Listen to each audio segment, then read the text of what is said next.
কোটা সংস্কার আন্দোলনে নিহত শিক্ষার্থী ও শান্তিপূর্ণ প্রতিবাদ বিক্ষোভের বিরুদ্ধে যে কোনো সহিংসতার নিন্দা জানিয়েছে যুক্তরাষ্ট্র।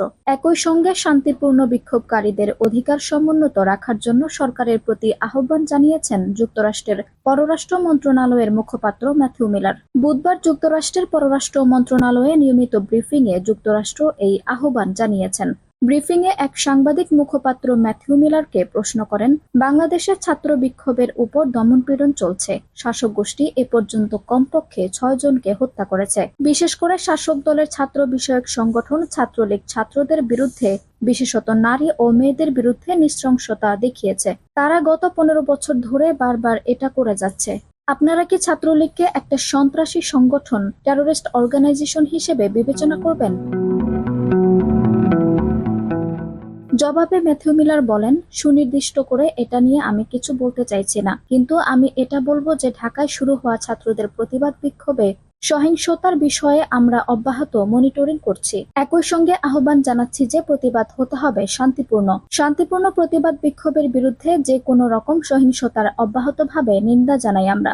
সাংবাদিক আরও প্রশ্ন করেন, পুলিশের সামনে অনুসারী ছাত্রদের উদ্ধার করতে, রক্ষা করতে বুক পেতে দিয়ে দাঁড়িয়েছিলেন বেগম রোকেয়া বিশ্ববিদ্যালয়ের ইংরেজি সাহিত্যের যুবক ছাত্র আবু সাইদ, কিন্তু তাকে গুলি করতে দ্বিধা করেনি শাসক গোষ্ঠীর বাহিনী।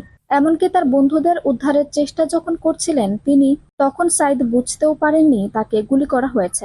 লজ্জাজনক নির্বাচনের আগে যেমনটা করেছেন, ঠিক সেইভাবে ক্ষমতা রক্ষা করেছেন শেখ হাসিনা।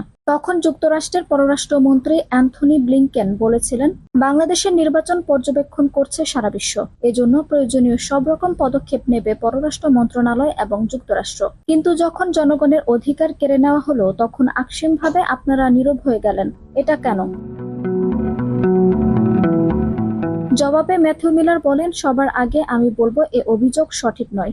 এই সপ্তাহে আমাকে অনেকবার আপনি বলতে শুনেছেন, সোমবারও বলেছি, আমার মনে হয় মঙ্গলবারও বলেছি, আজ বলছি, শান্তিপূর্ণ প্রতিবাদের বিরুদ্ধে যে কোনো সহিংসতার নিন্দা জানাই আমরা। আমাদের দূতাবাস এবং ওয়াশিংটনের কর্মকর্তারা এই প্রতিবাদ বিক্ষোভ মনিটরিং করছে। তাদের মাধ্যমে আমরা খুব নিবিড়ভাবে এই বিষয় পর্যবেক্ষণ করছি। মানুষ মারা যাওয়ার রিপোর্ট দেখেছি, বিক্ষোভে মানুষ মারা হয়েছে।